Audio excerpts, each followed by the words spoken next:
Legal passage, 5 seconds. Personal liberty of a person is one of the oldest concepts to be purported by national courts as long ago as in 1215 the English Magna Carta provided that signature not verified, no free man shall be taken or imprisoned but by law of the land. Today, the concept of personal liberty has received a far more expensive interpretation.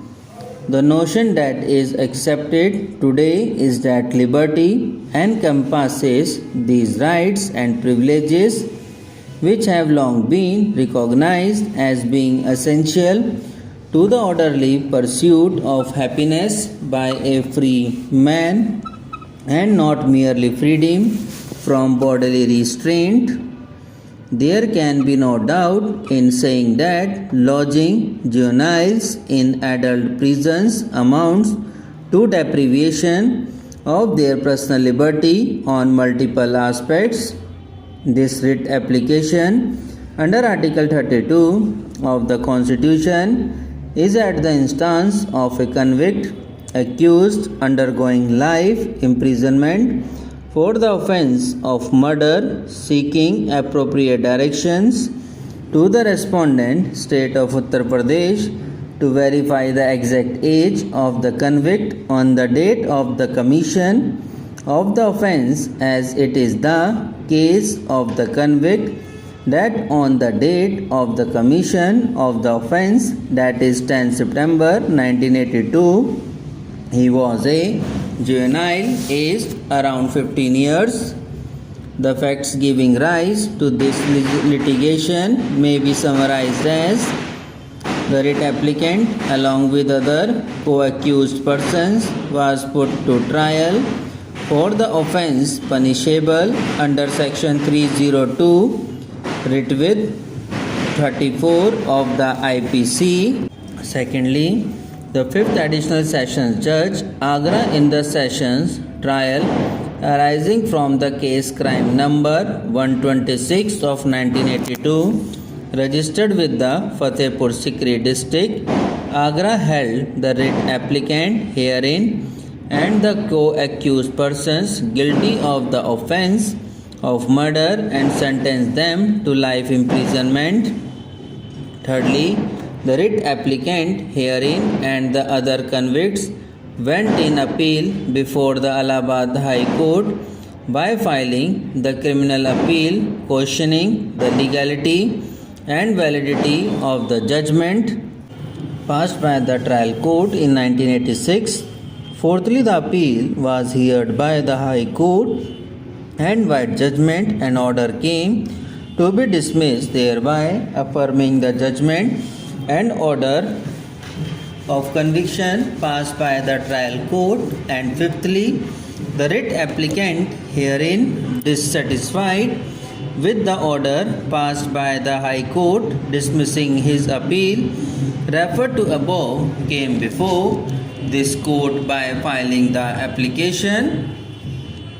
It may not be out of the place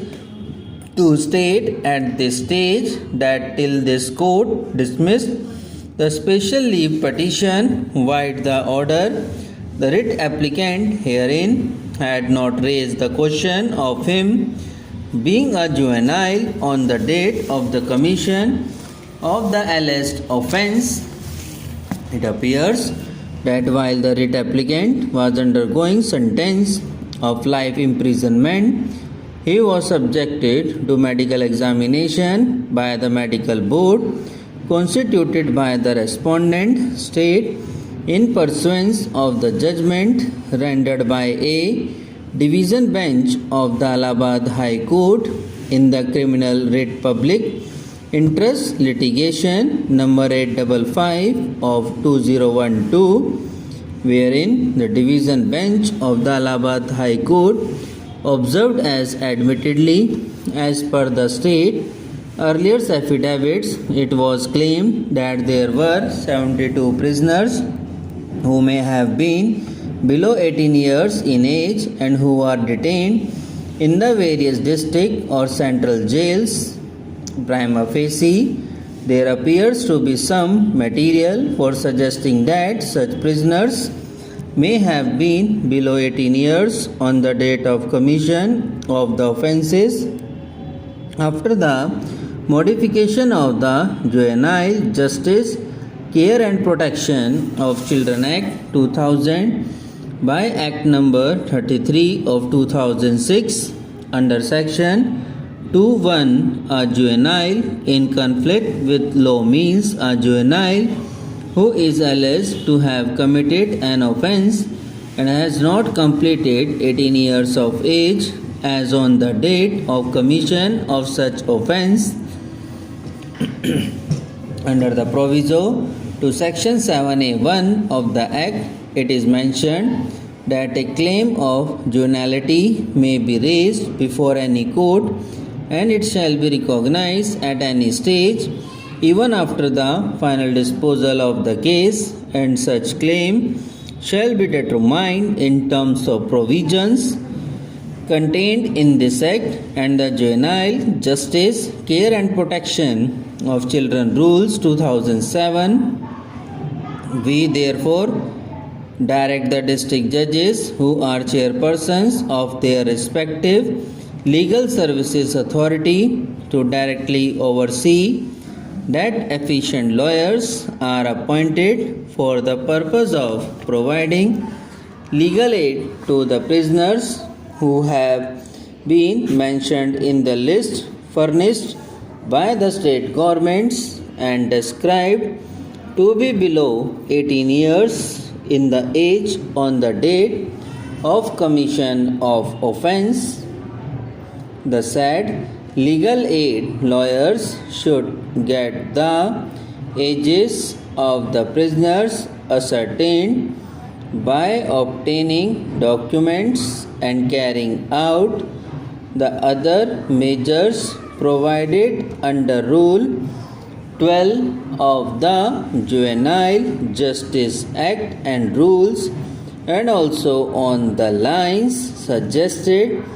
by the Delhi High Court Department of Women and Child Development and others in its order dated 11 May 2012. The probable date of birth of other siblings